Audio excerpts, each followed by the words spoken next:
Bahujan Samaj party राज्य कार्यकारिणी बैठक प्रशिक्षण शिबिर संपन्न।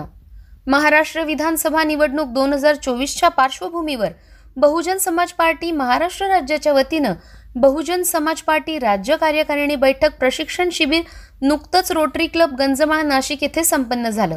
या कार्यकारिणीचे पूर्ण नियोजन अरुण काळे, जिल्हाध्यक्ष बहुजन समाज पार्टी नाशिक यांच्या वतीनं करण्यात आलं। यावेळी शिबिराला मार्गदर्शन करण्यासाठी केंद्रीय कोऑर्डिनेटर महाराष्ट्र राज्याचे अशोक सिद्धार्थजी आणि प्रदेशाध्यक्ष महाराष्ट्र राज्य ॲडव्होकेट सुनीलजी डोंगरे,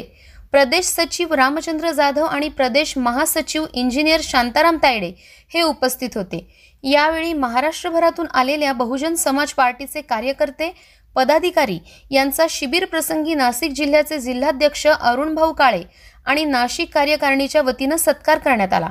तसेच येथे येणाऱ्या 2024च्या विधानसभेच्या पार्श्वभूमीवर महाराष्ट्र राज्यामध्ये बहुजन समाज पार्टी पक्षाचे आमदार जास्तीत जास्त निवडून जातील या विषयावर चर्चा करून यापुढेही मायावतीजी यांचे हात बळकट करून बहुजन समाजासाठी, त्यांच्या विकास आणि उन्नतीसाठी बहुजन समाज पार्टी हा पक्ष कटिबद्ध राहील आणि या राज्य कार्यकारिणी बैठक व प्रशिक्षण शिबिरादरम्यान महाराष्ट्र राज्यातील बहुजन समाज पार्टीचे जिल्हाध्यक्ष यांना मार्गदर्शन करण्यात आले।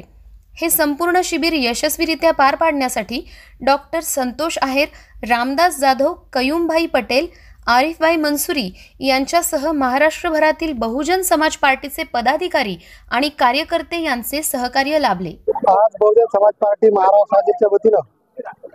महाराष्ट्र राज्याचे केंद्रीय कोऑर्डिनेटर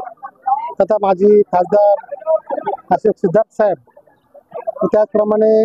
महाराष्ट्र राज्याचे प्रदेशाध्यक्ष सन्माननीय सुनीलजी डोंगरे साहेब, राज्याचे प्रभारी उल्लेशभाई चलबादी, सन्माननीय आमचे रामचंद्रजी जाधव, शांतारामजी तायडे,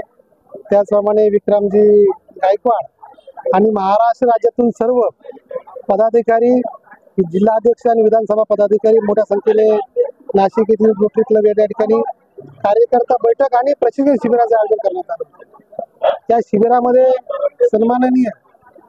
डॉक्टर अशोक सिद्धार्थ यांनी येणाऱ्या विधानसभेमध्ये प्रामुख्याने होऊ घातलेल्या ज्या विधानसभा आहेत त्यामध्ये बहुजन समाज पार्टीची जी भूमिका आहे ती भूमिका या ठिकाणी स्पष्ट केली आणि या भूमिकेमध्ये प्रामुख्याने बहुजन समाज पार्टीला ज्या पद्धतीने महाराष्ट्रामध्ये दुय्यम स्थान दिले जातं, परंतु आजचा जो कार्यकर्ता मेळावा बघितल्यानंतर समाजामध्ये जे कार्यकर्त्यामध्ये जी चेतना आहे, ऊर्जा आहे, त्यातनं असं समजलं की बहुजन समाज पार्टी कार्यकर्ता हा अत्यंत ग्रासरूट भले त्या महाराष्ट्र आले, परंतु तो विक्रमजीने तयार होता आजही जमिनीवर आहे आणि त्या चळवळीची निष्ठावान पद्धतीने या ठिकाणी जोडले गेलेले आहे। आपण या कार्यक्रमात बघत असाल की आजच्या कार्यकर्ता संमेलनामध्ये पूर्ण महाराष्ट्रातून पदाधिकारी आले होते आणि पदाधिकाऱ्यांमध्ये अत्यंत जोश आणि जल्लोष होता की येणाऱ्या विधानसभेमध्ये आपण जे अनेक वर्षापासून बहनकुमारी मायावती जे असतील, मान्यवर कांशीराम जे असतील, त्यांनी बघितलेले जे स्वप्न आहे ते या ठिकाणी आकाश आनंद असेल, अशोक सिद्धार्थ असेल, सुनीलजी डोंगरे असतील, त्यांच्या माध्यमातून या ठिकाणी महाराष्ट्रात उभं राहील आणि बॅलन्सिंग ऑफ पॉवरच्या रूपाने महाराष्ट्रामध्ये BSP ही नावारूपाला येईल अशा पद्धतीचं वातावरण या नाशिकच्या कार्यकर्ता शिबिरामध्ये झालेलं आहे। मी एकच सांगेल की अनेक विरोधी पक्ष आहेत की बहुजन समाज पार्टीला दुय्यम स्थान देतात, त्यांची कुठल्या प्रकारची दखल घेत नाही, परंतु आज हा कार्यकर्ता जर बघितला तर हा कार्यकर्ता एक कार्यकर्ता लाख कार्यकर्त्यांबरोबरचा कार्यकर्ता आहे आणि या कार्यकर्त्यांचं ठरवलं तर मला वाटतं की महाराष्ट्रामध्ये बहुजन समाज पार्टी ताकदीने उभं राहण्यासाठी कोणीही रोखू शकत नाही, कारण कार्यकर्त्यांचा जो जोश आहे, अनेक वर्ष कार्यकर्ते काम करत असताना अनेक पक्षांमध्ये अनेक लोक अनेक पक्षांमध्ये बहुजन समाज पार्टी असा त्याला अनेक वर्ष खासदार नाहीये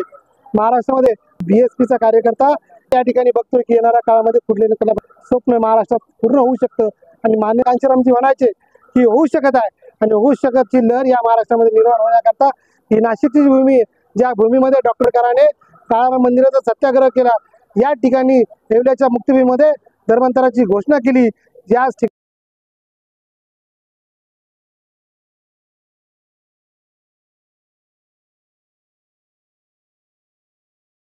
मध्ये विजयाची नांदी असल्याशिवाय राहणार नाही अशा प्रकारचा आम्ही आशावाद करतो। महाराष्ट्रातून तमाम जे कार्यकर्ते आलेले आहेत त्यांचं सर्व व्यक्त करतो, त्यांच्याकडे ज्या साधनाने आले मला वाटतं की आम्हाला या कार्यक्रमाची संधी माननीय डोंगरे साहेबांनी करून दिली. आमचे रामचंद्रजी जाधव साहेब आहेत, शांतारामजी तायडे आहेत, त्यांनी जी आम्हाला संधी दिली, काम करण्याची संधी करून दिली, त्यांचं मी आभार व्यक्त करतो. आपण या कार्यक्रमाला सर्व आले, सर्वांचा आभार व्यक्त करतो आणि थांबतो. जय भीम. जय भीम. मी ॲडव्होकेट सुनील डोंगरे, प्रदेशाध्यक्ष बहुजन समाज पार्टी महाराष्ट्र राज्य. आज नाशिक येथे बहुजन समाज पार्टीचा राष्ट्रीय महाराष्ट्र प्रदेश कार्यकारिणीची बैठक होती. सोबतच सन्माननीय आदरणीय माजी खासदार डॉक्टर अशोक सिद्धार्थ साहेब यांचं एक दिवसीय प्रबोधन शिबिर होतं आणि त्या शिबिराला संपूर्ण महाराष्ट्रातून प्रदेशचे सगळे पदाधिकारी, जिल्ह्याचे सर्व पदाधिकारी आणि जिल्ह्याचे महिला विंग, सोबतच महिलांचे काही पदाधिकारी, विधानसभेचे सर्व पदाधिकारी या कार्यक्रमाला उपस्थित होते. साहेबांनी 2.5 ते 3 घंटे संपूर्ण बहुजन समाजाच्या या चळवळीवर 3 घंट्याचा कॅडर घेतला. या कॅडरच्या माध्यमातून पूर्ण महाराष्ट्रातून जे आलेले पदाधिकारी होते त्यांना एक मोठी ऊर्जा मिळालेली आहे आणि या ऊर्जामधून परम आदरणीय बहनजी मान्यवर कांशीराम साहेब आणि संपूर्ण जे बहुजन विचारवंत आहे, बहुजन महापुरुष आहे, यांच्या विचाराला सक्सेसफुल करण्यासाठी एक मोठी ताकद, मोठी ऊर्जा या महाराष्ट्राच्या पदाधिकाऱ्यांना भेटली आजच्या कार्यक्रमातून. आणि मला पूर्ण विश्वास आहे येणाऱ्या 2-3 महिन्यामध्ये ज्या होऊ घातलेल्या विधानसभेचं इलेक्शन आहे, त्या होऊ घातलेल्या विधानसभेच्या इलेक्शनमध्ये यावेळेस बहुजन समाज पार्टी बाबासाहेबाचा निळा हत्ती या विधिमंडळामध्ये पोहोचवल्याशिवाय राहणार नाही, याची पूर्ण खात्री आम्हाला आहे आणि आम्ही ग्राउंड लेवलवर त्याच्यासाठी काम करतो. सपनों से हर घर सजाएंगे, रॉकरी अप्लायंसेस ले आएंगे, हाउस होल्ड लाएंगे, प्रेजेंटेशन आर्टिकल्स ले आएंगे. सोनी गिफ्ट्स, शालीमार, नासिक.